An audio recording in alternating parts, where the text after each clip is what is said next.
Hello friends, comic বিডিতে আপনাদের স্বাগতম। আজ আমরা আলোচনা করব আয়রন ম্যান ভার্সেস ব্যাটম্যানের একটি ভার্সেস ব্যাটেল সম্পর্কে, এবং যদি এই দুই সুপারহিরোর মধ্যে ফাইট হয় তাহলে কে জিতবে। তো চলুন দেরি না করে শুরু করা যাক।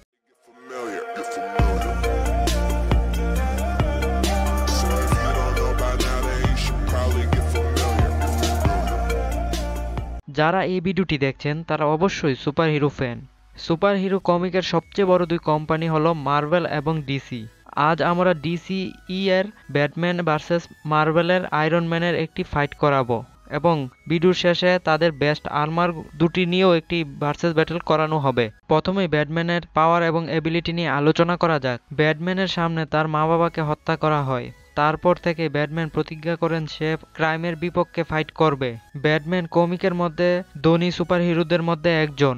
ব্যাটম্যান তার ব্যাটক্যাবের মধ্যে তার জন্য অনেক আর্মার বানায় এবং সে নিজেকে ভালোভাবে ট্রেন করে। ব্যাটম্যান একজন জিনিয়াস লেভেল বিং। ব্যাটম্যান একজন সুপারহিরো হওয়ার আগে সে একজন ভালো মানের ডিটেকটিভ, এবং ব্যাটম্যানকে কমিকের মধ্যে ওয়ান অফ দ্য গ্রেটেস্ট ডিটেকটিভও বলা হয়। ব্যাটম্যানের আছে super human strength, durability, reflexes সহ আরও অনেক পাওয়ার এবং এবিলিটি। ব্যাটম্যান একজন সাধারণ মানুষ হয়েও ব্যাটম্যানের ট্রেনিং এর মাধ্যমে তার স্ট্রেংথকে পিক হিউম্যান লেভেল পর্যন্ত নিয়ে গেছেন। ব্যাটম্যান 127 ধরনের মার্শাল আর্ট জানেন। ব্যাটম্যানের কাছে অনেকগুলো আর্মার আছে, কিন্তু ব্যাটম্যান তার ইন্টেলিজেন্স এবং ডিটেকটিভকেই বেশি ব্যবহার করে থাকেন। ব্যাটম্যান সবসময় প্রতিপক্ষের দুর্বল জায়গা বের করে ফলে, যার কারণে ব্যাটম্যান ডিসির গডলাইক বিংদেরকেও অনেকবার হারিয়েছে। আয়রন ম্যানের পাওয়ার এবং এবিলিটি নিয়ে আলোচনা করা যাক। আয়রন ম্যানের সবচেয়ে বড় পাওয়ার হচ্ছে তার ইন্টেলিজেন্স।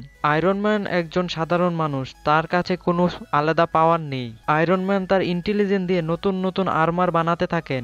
আয়রন ম্যানের সবচেয়ে বড় আবিষ্কার হচ্ছে তার স্যুট। আয়রন ম্যানের আর্মারের মধ্যে আছে super human strength, durability, reflexes এবং ফ্লাইটিং পাওয়ার সহ আরো অনেক ধরনের পাওয়ার এবং এবিলিটি। আয়রন ম্যানের আর্মারের মধ্যে অনেক ধরনের ওয়েপন থাকে, যেমন ইউনিবিম, স্মার্ট মিসাইল সহ আরো অনেক ধরনের ওয়েপন আছে আয়রন ম্যানের আর্মারের মধ্যে। এছাড়াও আয়রন ম্যানের কাছে তার বানানো আর্টিফিশিয়াল ইন্টেলিজেন্স যেমন জার্ভাস এবং ফ্রাইডেও আছে। এই দুইটি এআই আয়রন ম্যানের স্যুটের 360 ডিগ্রির সকল ইনফরমেশন দিয়ে থাকে।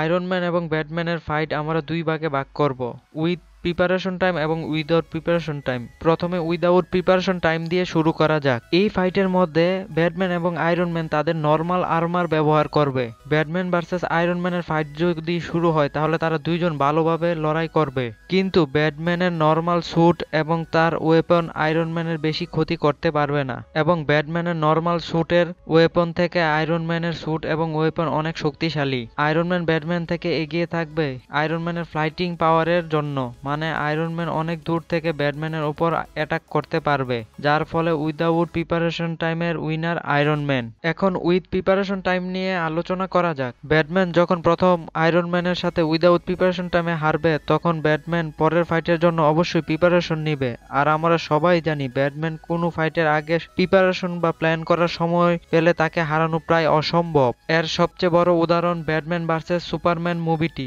প্রিপারেশনের কারণে ব্যাটম্যান একা পুরো জাস্টিস লিগকে হারিয়েছে।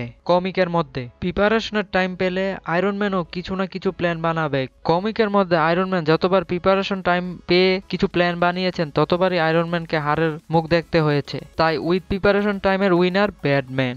এখন আমরা ব্যাটম্যানের হেলমেট আর্মার ভার্সেস আয়রন ম্যানের ব্লেডিং এজ আর্মারের ভার্সেস ব্যাটেল করাবো। কিন্তু অনেকে বলবেন তাদের দুজনের আরো পাওয়ারফুল আর্মার আছে, কিন্তু তাদের দুজনের পাওয়ারফুল অন্য আর্মার গুলোর ফিট অনেক কম। তাই আমরা হেলমেট ভার্সেস ব্লেডিং এজ আর্মারের ব্যাটেল দেখব।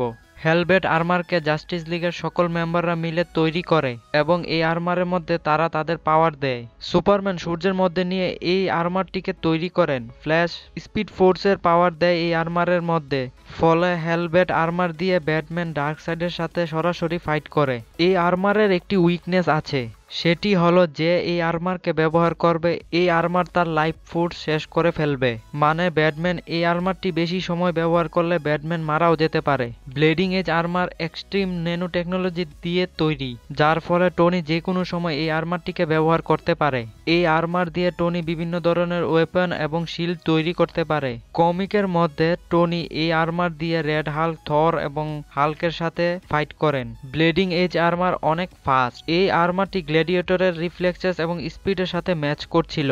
এই দুই আর্মারের মধ্যে ফাইট হলে কোন আর্মারটি জিতবে তা বলা সহজ নয়, কিন্তু এই দুই আর্মারের মধ্যে সবচেয়ে পাওয়ারফুল আর্মার হচ্ছে হেলবেট। কিন্তু ফাইটিং এর সময় ব্লেডিং এজ আর্মার হেলবেট আর্মারকে হারাতে পারবে। মানে হেলবেট আর্মারকে সানের মধ্যে তৈরি করার কারণে আয়রন ম্যানের কোনো ওয়েপন অ্যাটাক হেলবেট আর্মারের কিছু করতে পারবে না। কিন্তু এই আর্মারটি একটি বড় উইকনেস, লাইফ ফোর্সের মাধ্যমে কাজ করা, যা অনেক বিপজ্জনক। যদি টনি ব্লেডিং এজ আর্মার দিয়ে হেলবেট আর্মারের অ্যাটাক কিছু সময়ের জন্য আটকাতে পারে, যার ফলে হেলবেট আর্মার ব্যাটম্যানের লাইফ ফোর্সকে অনেক উইক করে ফেলবে, যা আমরা ডার্ক সাইড ভার্সেস হেলবেট আর্মারের মধ্যে দেখেছি। ব্লিডিং এজ আর্মার হেলবেট আর্মারের মতো পাওয়ারফুল না হলেও হেলবেট আর্মারকে হারাতে পারবে তার ডিসঅ্যাডভান্টেজের কারণে। আপনারা সবাই কমেন্ট করে জানাবেন ব্যাটম্যান ভার্সেস আয়রন ম্যানের ফাইট হলে কে জিতবে। এই ধরনের ভিডিও পেতে চ্যানেলটি সাবস্ক্রাইব করুন, আর যদি ভিডিওটি ভালো লেগে থাকে তাহলে লাইক, শেয়ার এবং কমেন্ট করতে ভুলবেন না।